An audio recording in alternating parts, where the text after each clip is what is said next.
Hi, this is Zena Krogadal. Welcome to American Dream Makers.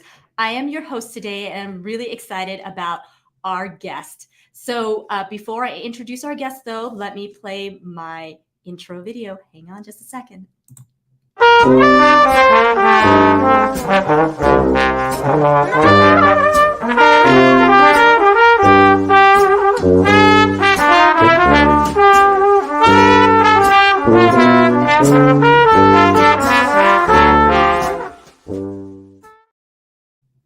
Hello, I'm back. A little bit of a fun intro there.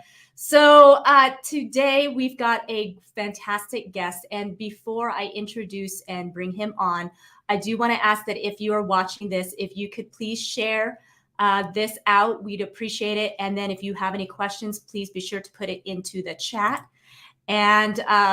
Anyways, today we have Ron Jones. He is a best-selling author, speaker, coach, and entrepreneur who has developed sales leaders in insurance, real estate, and the mortgage field for over 40 years. He is a fantastic guy, and I'm excited to bring him in. So let's get started. Hi, Ron. How are you today?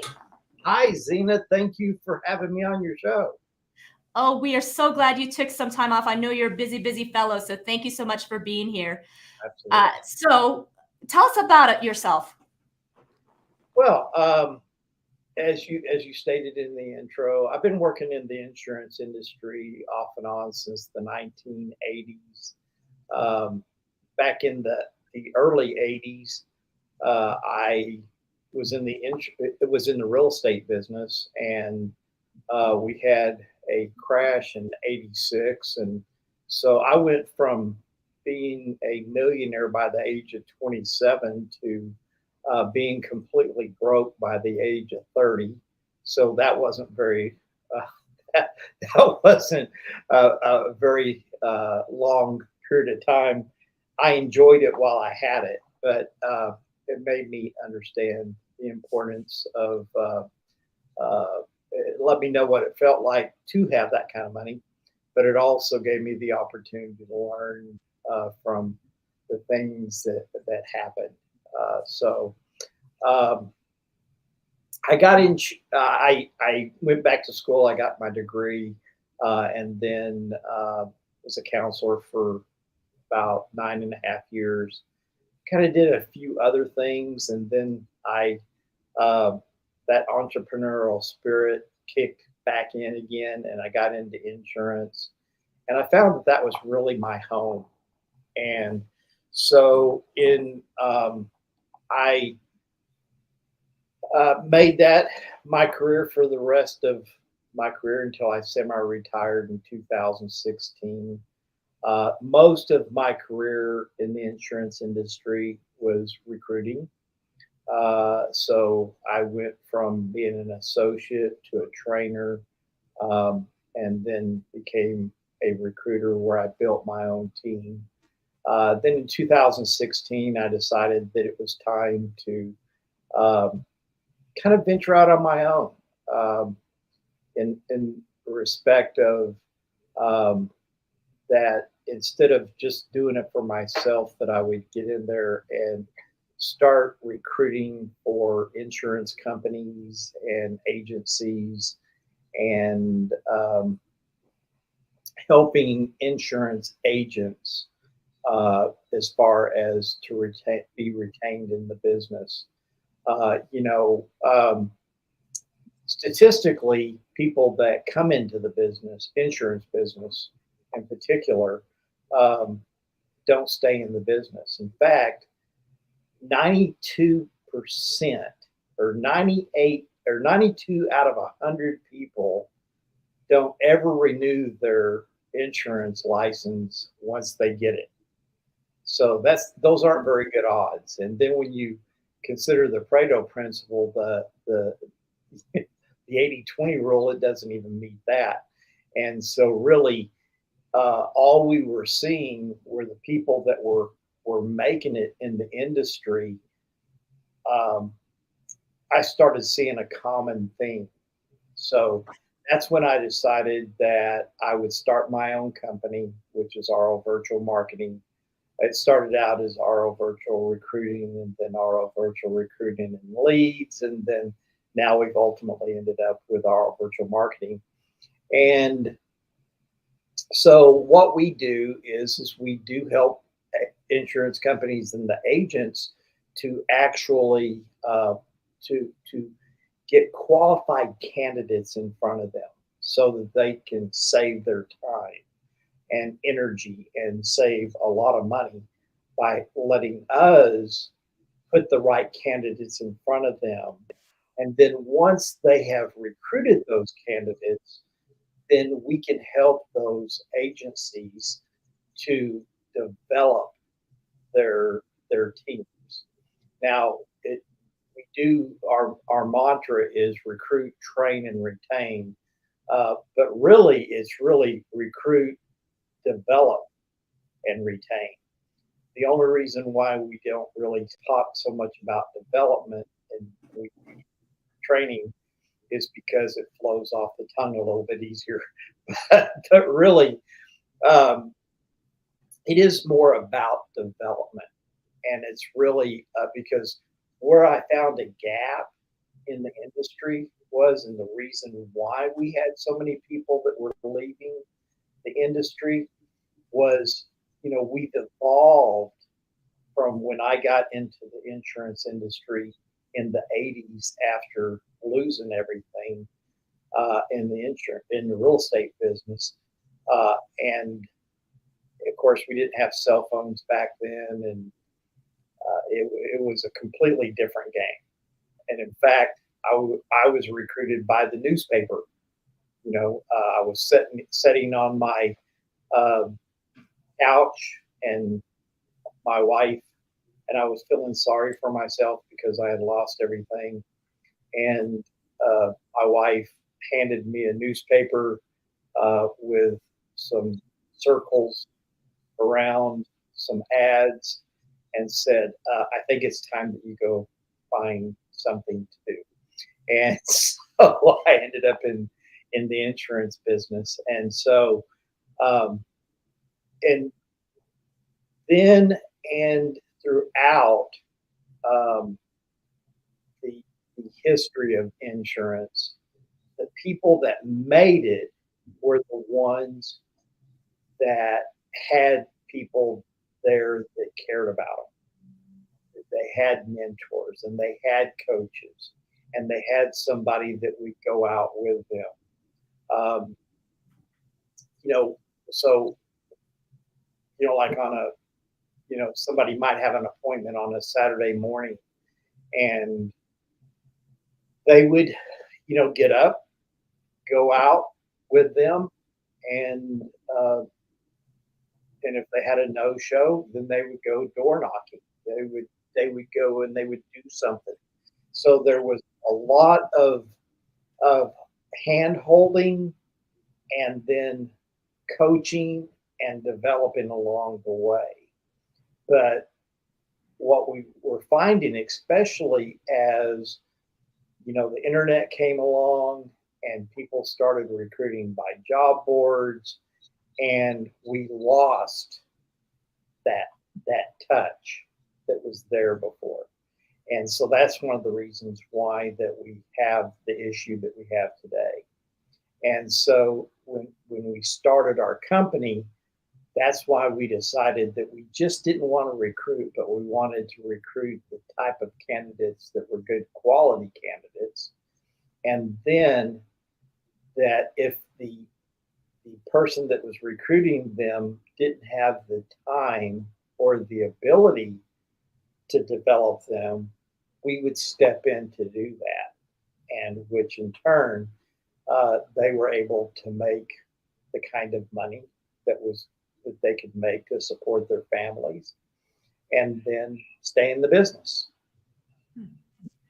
Wow. You've definitely have experienced a lot of things. It sounds like lots of experience, lots of ups and downs of the economy. And it sounds like you are very resilient, which is, makes you successful. So with the current things that are going on in the market right now, I know a lot of people are uh, a little panicky, right? I mean, it's kind of the chatter out there. What Yeah. advice would you have for entrepreneurs and people who are panicking? Yeah. Well, I think one of the biggest lessons that I learned in '86 was when I lost everything. Was the first thing that I learned was uh, I could have probably survived that economy crash had I had a mentor or a coach. So, first of all, I'd recommend that people, instead of panicking or worrying about what's going on, you know, um, it was actually one of my mentors from afar, and unfortunately, I never had an opportunity to meet him. He passed away in 2009, which was Jim Rohn. Jim Rohn said, "It's not the wind, but it's the setting of the sail." So when you're it's not the economy, and the economy is going to change, and for some it's going to be good, some it's going to be bad. I know that right now with the banking situation, but we have to realize that these things have happened before and people were able to survive them. The people that are not panicking are the people that have money. And one of the reasons why they have the money is because they're not panicking. But I assure you that they have had help in the past and had the guidance. So I think this is something that, first of all, I I don't think it's as big of a deal as what a lot of people are making it out to be, in my opinion. And I'm not an economist. I'm not an attorney. I'm not an accountant.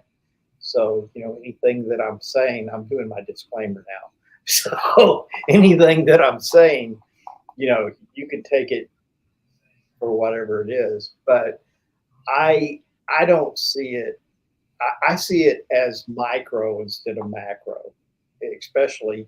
I mean, when you think about like uh, the bank in Silicon Valley, one of the biggest reasons why they had the crash that they had was because they had all of their. First of all, they did not invest their money that they had on hand properly.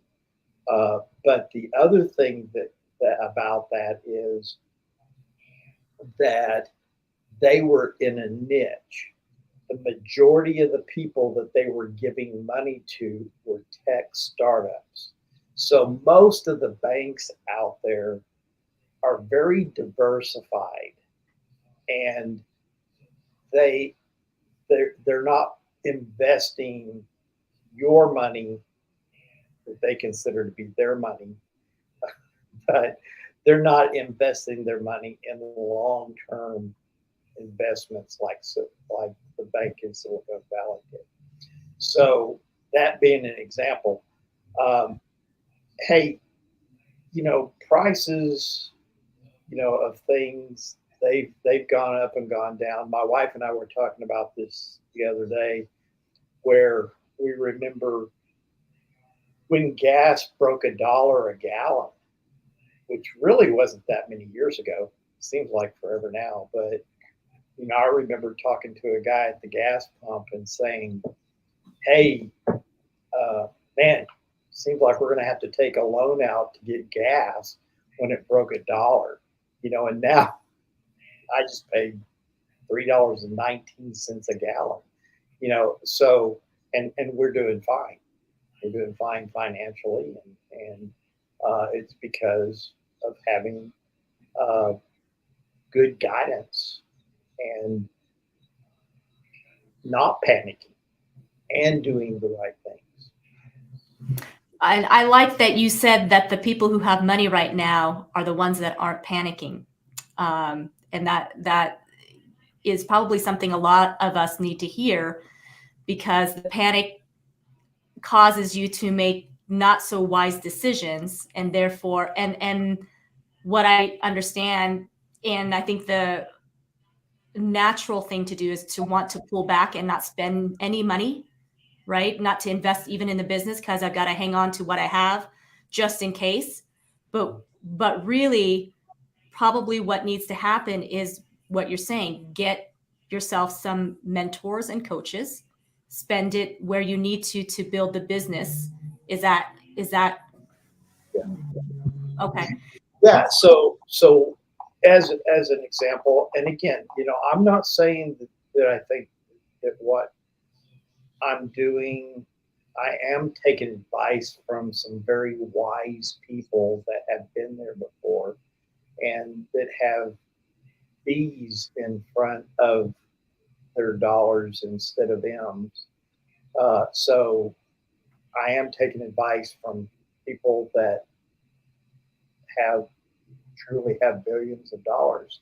And one of the things that they are doing is they they're keeping themselves cash poor. And so I wake up every morning and try to find a way to invest my money. Keep it somewhere. Now I'm pretty conservative when it comes to that because I'm a little bit older, and in fact I'll be 65. Hopefully I won't look that old, but I'll be 65. Great. Thank you.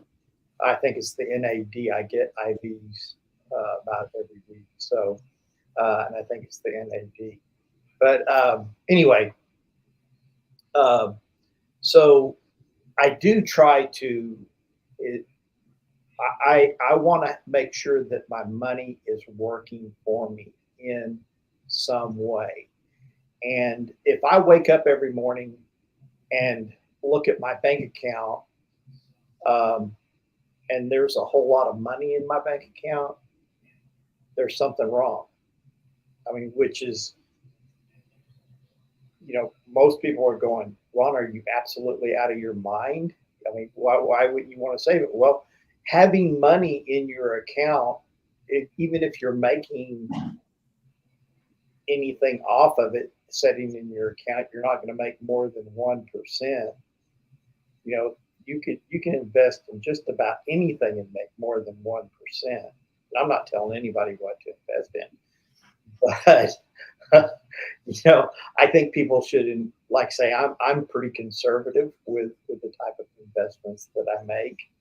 Um, but I think really more for me, uh, it's it gives me a reason to want to get up and want to work. I know your show is the American Dream Makers, right? And so I started working when I was 6.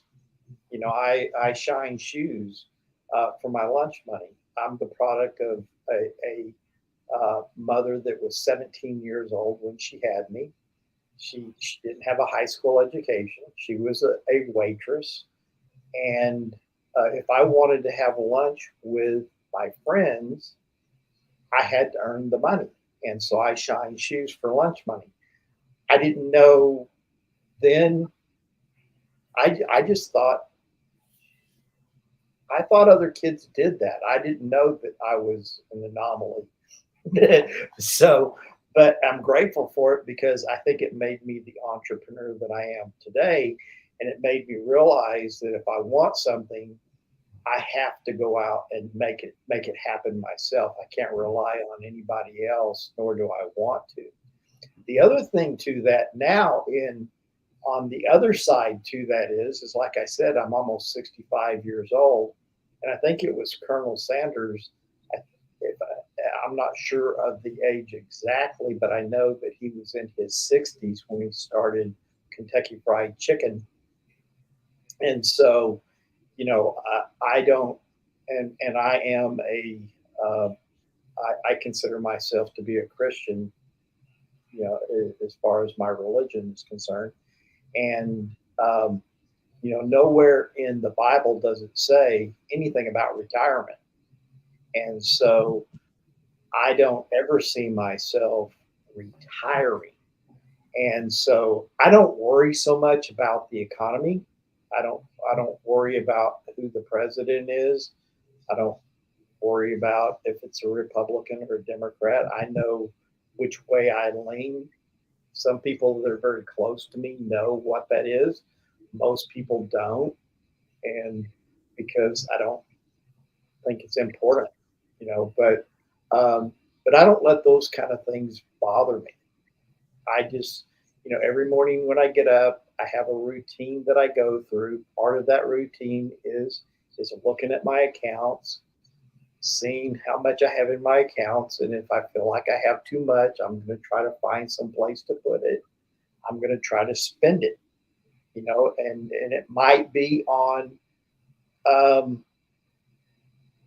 a something that I want to learn, you know, like a podcast, or if I'm, I was a part of the Great American Speak Off a few months ago.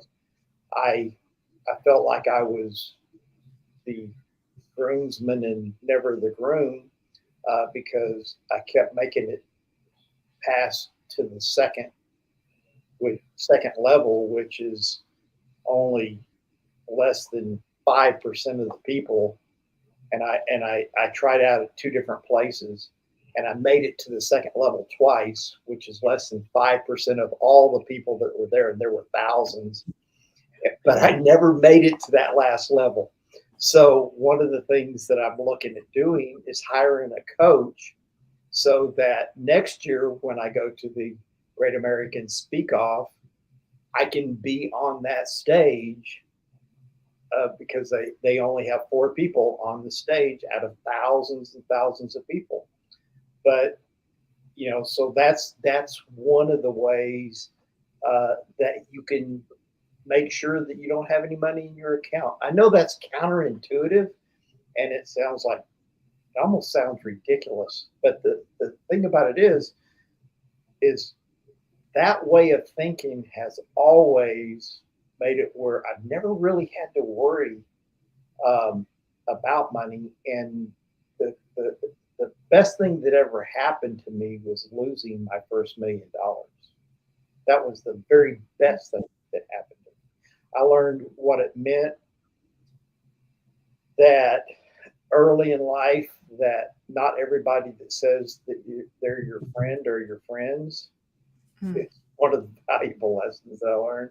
Another valuable lesson that I learned is you learn who your real family is, even though they're blood. That doesn't mean that they necessarily care about you. Um, you learn those kind of lessons too, and other lessons that go along with that part of it as well.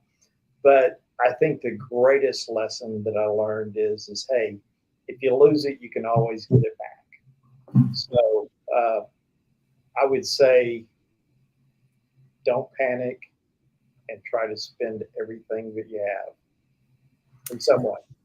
Yeah. Well, I appreciate, what you've shared, and something that I'd like for you to maybe elaborate on a little bit more because some of the viewers also may be curious. So as you're saying that, make sure you don't have any money in your account, and like you said, that is counterintuitive. But you've also stated that you are a Christian in your belief, and so with that, do those two go hand in hand because you trust in God and because of your faith? Is that why you feel so secure in saying it's okay to not have money in your account so long as you are doing it for something greater than yourself? Is that? Can you elaborate that? Yeah, yeah. I'm glad that you're allowing me to talk about that. A lot of people wouldn't, and I appreciate that. So yeah, I in the Bible it doesn't say that money is the root of all evil. It says the love of money is the root of all evil. And if you're worried about your money, you probably care about it more than some other things that you need to be worried about. And so, yes, a lot of it does have to do with my faith and knowing that God, in my case, the Trinity, Father, Son, and the Holy Ghost, um, that God is in control, and um, and I'm not. And it's great to be able to. Um, an example, um, the other day, I mean, my four, let's see, six of my uh, eight grandsons that live close to me here. I actually have 13 grandsons and daughters total, but the eight that live really close to us, they go to a Christian academy and they do a raffle every year.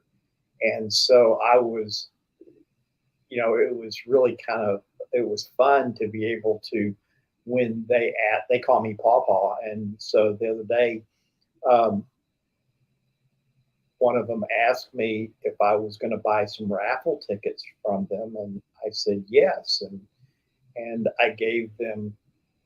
I asked them how much they were, and um, I ended up giving the one a little bit more than what he was used to being told that he was going to get, as far as buying raffle tickets. And then uh, he said, so his cousin Will was also selling um, the same tickets.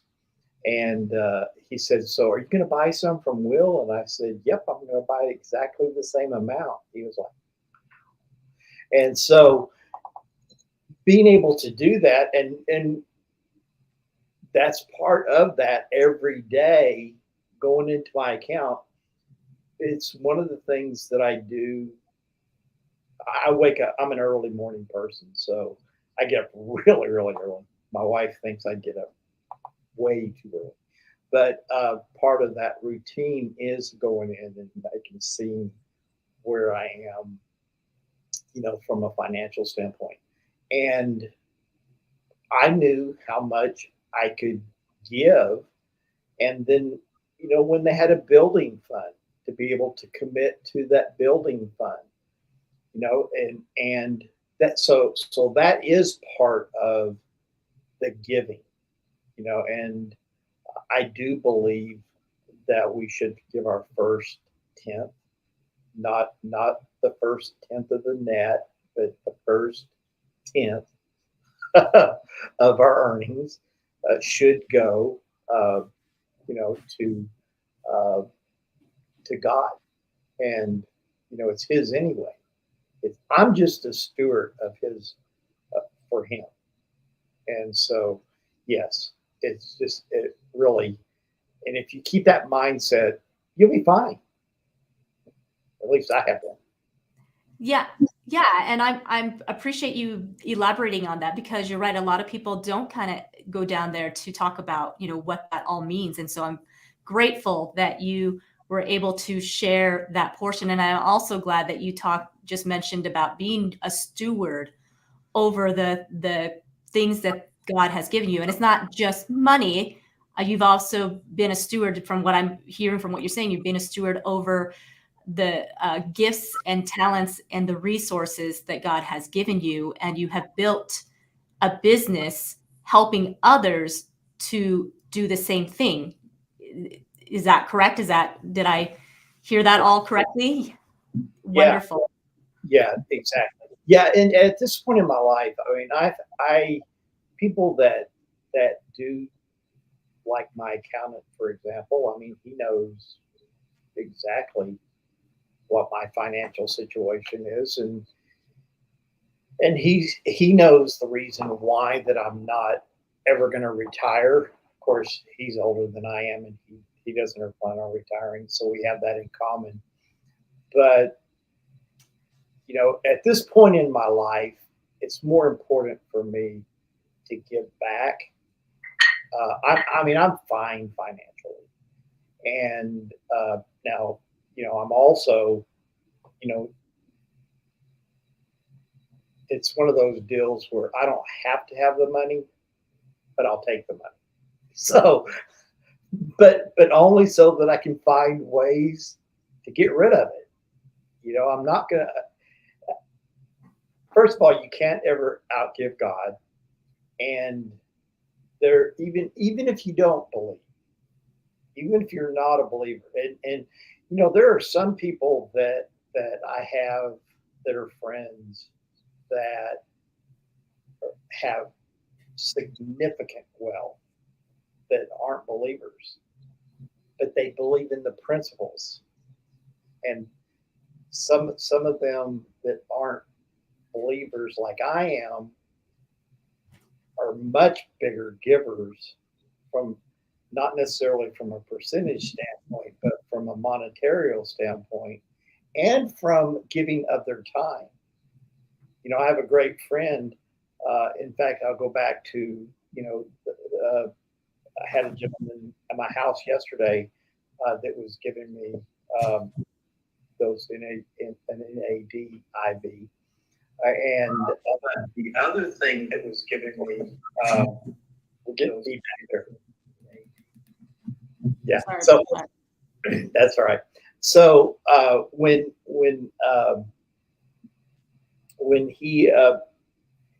he asked me a question, and so I sent a text to one of the people that are one of my mentors that happens to he's a coach and a mentor, and he charges about $7,000 an hour for his coaching, and he has some very, very big coaching clients. And anyway, I started I started having him as my coach when he came out of a non-compete.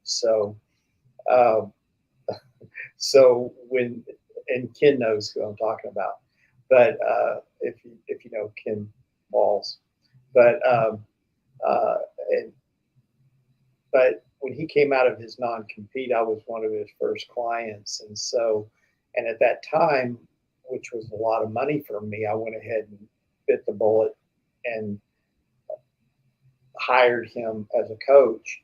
And now we've become very close friends, and he doesn't, charge me that kind of money. And but anyway, the guy that was here asked me a question that, and I texted this person, and he called me, and we had a conversation, for about 10 minutes. And after I got off the phone, I said, yeah, that's the guy that, charges $7,000 an hour. I said, so we took up 10 minutes, and it didn't cost us monetarily, but we gained a lot of knowledge real quick. So he gave of his time, which he's willing to do. If he he he's a very giving person. So um, there are more than there's more than one way of giving than just monetarily. Yes, and I agree.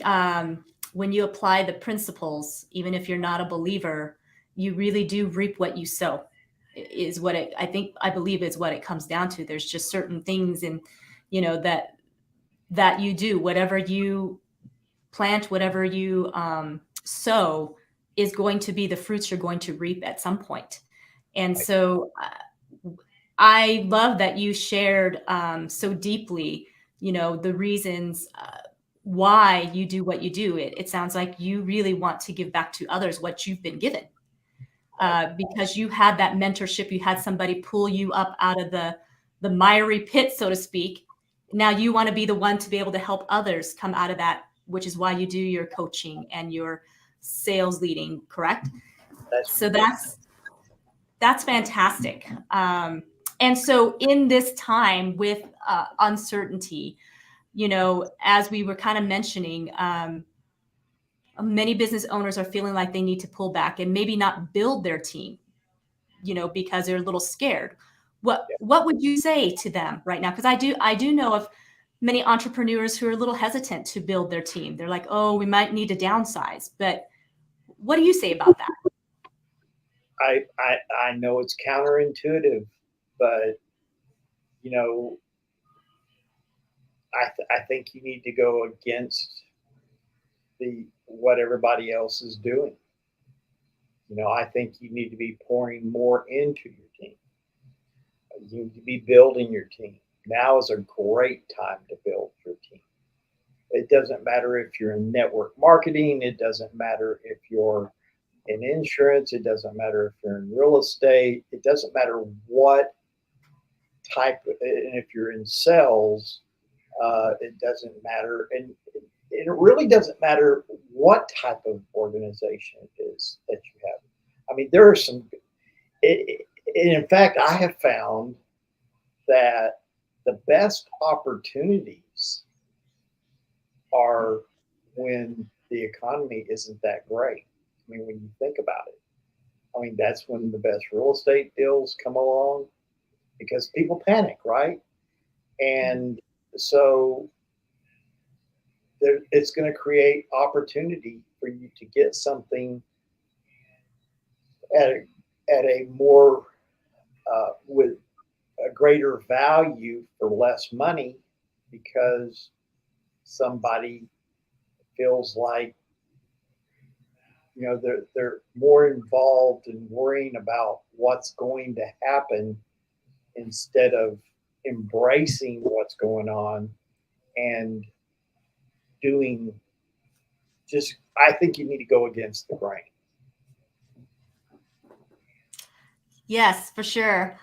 My husband is on here. Hi, Chris. Thanks for thanks for your comment. Thanks for being on here and supporting us today, honey. Oh, awesome. Yeah. Well, and having a great supportive spouse also is the secret to success, right? God and then your spouse. You got those two. Right. You got those two in your corner, you can accomplish anything, right? That's right. That is right. Yeah. Yeah. And thank you so much for those who are joining us, today. And we really appreciate it. We've got someone saying that they're looking forward to losing their first $1 million too. Hey, well, it's not something that yeah, that's kind of a double-edged sword. It was the best thing that ever happened to me. Do I ever want it to happen again? No, I don't. Fortunately, um, I have a little bit different situation. Today, like I say, it was mainly through having mentorship and coaching and some people that really did take an interest in me and that they say that you are an equivalent of the top 5 people that you have in your life.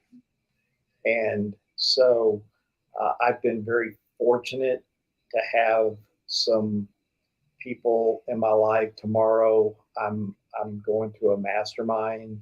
That there will be people that there will be worth of over billions of dollars, not just a billion, but billions of dollars from that room financially. But the wisdom and being able to be around people like that you can ask them their advice and you can ask them what their opinion is. And, that's invaluable. And it can save you from having to lose your first million. Make it and give it, and make it and spend it. And when I say spend, I really mean invest. I mean, invest in people, invest in whatever it is that you're going to invest in, whatever, um, you know, like for example, I'm looking at investing in an IV bar because I believe, as I've already stated, I believe in um, making myself healthy and having vitamins that are directly pumped into my veins. Yesterday I went to go see my dad that is in the hospital because he has COPD and he has COVID, and so he's in the hospital. And so before I went, I made sure I had an extra dose of vitamin C that was along with the NAD that was pumped into my vein. But that's one of my passions. It drives some of my family crazy, and they think I'm crazy because they know how afraid of needles I am. But I'm willing to let them on a weekly or a biweekly basis stick a needle in my arm and pump fluids in it. but but that's one of the investments that I want to make. Uh, you know, is it? Yeah. I don't know if it's a good investment or not, but anyway, we'll see. Well, it is, and it's an investment in your health because your health, being that's part of being a good steward is taking care of your body that you've been given as well. So, and Ron, again, I thank you so much that you've taken time out of your busy schedule. And yes, American Dream Makers, it's all about, um, the what is it, the pursuit of life, liberty, and happiness, and all that encompasses our personal well-being, our spiritual well-being, our physical, and our wealth. That we have the freedom to pursue those things. And what an inspiring wisdom that you have shared with us today to achieve that American dream. And so, leaving one more thing for our audience, what would you say that you haven't said already that someone needs to hear today to really not only accomplish the American dream if they haven't already, but sustain it or even scale it up? Yeah. So I think I think it's important that I mentioned a moment ago that my mother was 17 years old when she had me, and she was a single mom, and she did a great job. And she married my stepdad when I was 9, and like I said, I went to go see him yesterday. But my mother passed away this past December, and um, you know, I never realized how intuitive and how much or how observant my mother really was until I was sitting next to her on on her deathbed, and her last words to me were, "Ronnie, I'm really proud of you and your accomplishments." And she didn't say, "I was disappointed when you lost your $1 million." She didn't say, you know, she didn't have any disappointments. It was all about that she was really proud of me. And those were the best words I could have possibly heard. And it was worth more than any amount of money that anybody could have ever given to me. And Wow. so, Thank you for that. Yeah, that is something that is very sweet. And I appreciate you sharing that. Something that also crossed my mind as you were talking earlier that I just wanted to kind of put it out there. You were talked about losing that $1 million was probably the best thing that happened to you. And many of us go through a lot of different hardships. So whether it's losing a million or it's just having some sort of crazy hardship. Reminds me of the Bible verse of James 1, verse 2, count it all joy, my brothers and sisters, when you meet various trials of all kinds, for you know that the testing of your faith produces steadfastness, and let steadfastness have its full effect, that you may be perfect and complete, lacking in nothing. My dear friend Ron, I applaud you, because it seems that you have allowed the storms in your life to have truly perfected you, and you are not lacking anything because your faith has deepened. And now you have something amazing to share with the world. So keep the good work going. You are touching many lives. You guys, let me put on how you can get a hold of my friend here. I thought I had your information, Ron. It is, well, give me your website. I thought I had it on here, but I guess I don't have it typed in right now. Yeah, so it's www.rlvirtualmarketing.com. And if you want to set an appointment with me, it'd be /Ron. Okay. Or / whichever one that is. Yeah. There it is. rlvirtualmarketing.com. Yep. And then from that, you can definitely click to schedule with you, correct? Yeah. All right. Yeah. Wonderful. Well, again, I thank you so much, and you are fantastic, and I wish you all the wonderful blessings poured out on you. And I'm going to close up this thing. I'm going to put you back into the green room. Please don't leave. I'll be right back, okay? Tina, Okay. thank you. It was a pleasure. Thank you. Oh, you're welcome. All right. All right, guys, thank you for watching today. If you liked what you saw, please be sure to share it. If you're watching the replay, please let me know in the replay. And if you have any questions at all, please don't be shy. And if you want to get a hold of Ron, reach him at www.rlvirtualmarketing.com.